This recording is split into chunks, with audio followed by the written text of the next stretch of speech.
So far, we have looked at the biblical view of marriage and divorce. Now it's time to look at what God says to divorced people. I will look into remarriage first. I will then see if God allows divorced people to remarry. Let's take a look at the book of Romans chapter 7 verse 3. So then, if she has sexual relations with another man while her husband is still alive, she is called an adulteress. But if her husband dies, she is released from that law and is not an adulteress if she marries another man. What this means is clear. Remarriage is not a fault. Instead, the Bible encourages remarriage.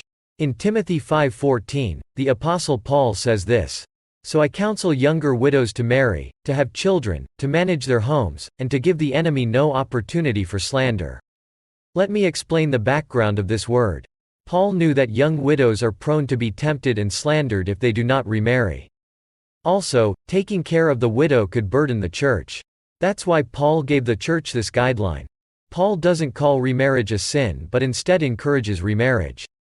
In particular, in Corinthians 7-8 and verse 9, Paul strongly recommends remarriage as an active means of solving problems for young widows suffering from sexual desire. Now to the unmarried and the widows, I say, it is good for them to stay unmarried, as I do. But if they cannot control themselves, they should marry, for it is better to marry than burn with passion. Corinthians 7:39 repeats this. A woman is bound to her husband as long as he lives.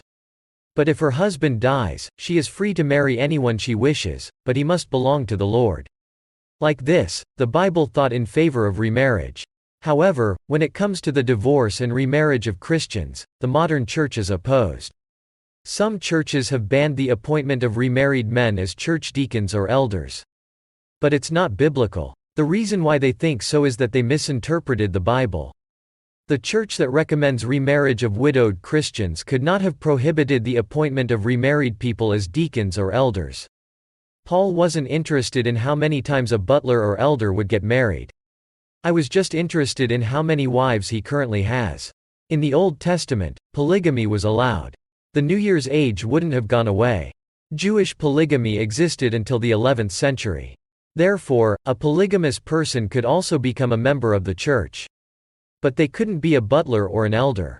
They had to be the model of life. God wants the church to remain monogamous. Ironically, the church had a more open culture 2,000 years ago when it came to the remarriage of Christians. As we learned today, the Bible did not prohibit anyone who lost their spouse from remarrying or being in charge of duties. Next time, I will find out about Christians' remarriage after divorce.